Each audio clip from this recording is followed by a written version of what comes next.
ဒီထဲမှာ yesterday, today, tomorrow စတဲ့ရက်စွဲတွေကိုဘယ်လိုရေးမလဲဒီရေးပုံလေးနဲ့ပတ်သက်ပြီးတော့ရှင်းပြချင်ပါတယ်ဒါဆိုရင်ကျမတို့က today ခဏရောက်နေတဲ့ရက်စွဲကိုရေးမယ်ခဏရောက်နေတဲ့ရက်စွဲကိုရေးချင်ရင်ကျမတို့နှစ်နည်းသုံးလို့ရပါတယ်ညီမျှချင်းရေးလိုက်မယ်ပုံသိနည်းနဲ့သုံးချင်ရင်တော့ today today လို့ရေးလိုက်ပါမယ် today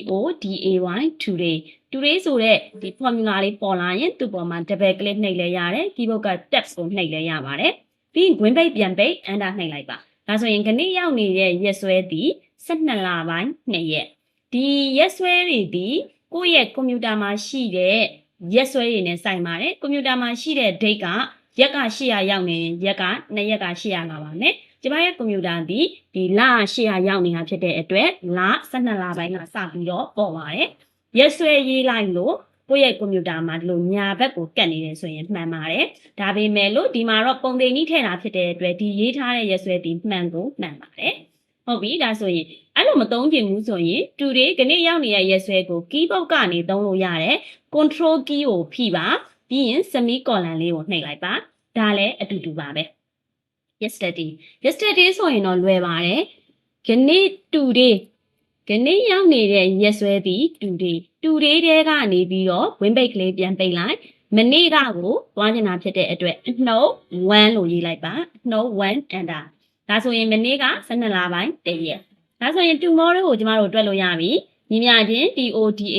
today today ပေါ်မှာ double click နှိပ်ပါမယ်ပြီးရင်ဝင်းပိတ်ပြန်ပိတ်အပေါင်းလက္ခဏာမနေ့ပြန်ဆိုလို့ရှိရင် tomorrow 1ပေါင်းလိုက်ရုံပဲတစ်ပတ်ခါဆိုလို့ရှိရင်2ရက်ပေါင်းလိုက်ရုံပဲပေါ့နော်ဒါဆိုရင်မနေ့ပြန်ဆိုရင်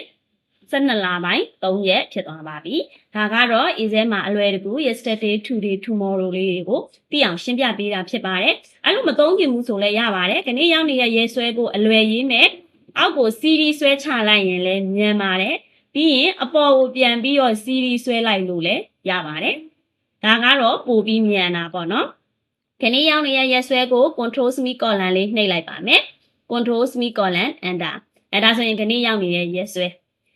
နောက်နေ့ရောက်မဲ့ရက်စွဲကိုတည်ခြင်းရင်အောက်ကို series ဆွဲလိုက်အဲ့လိုမဟုတ်ဘူးဆိုလို့ရှိရင်အပေါ်ကိုပြန်ပြီးတော့ series ဆွဲလိုက်အပေါ်ကိုပြန်ဆွဲရင်အရင်ပြီးခဲ့တဲ့ရက်တွေကိုကျမတို့ရေးပေးတာဒီလိုမျိုးလဲသုံးလို့ရတယ်ပုံသင်နည်းနဲ့သုံးခြင်းရင်တော့ today ဆိုတဲ့ပုံသင်နည်းလေးသုံးလို့ရတယ်ဆိုတဲ့အကြောင်းကိုရှင်းပြပေးတာဖြစ်ပါတယ်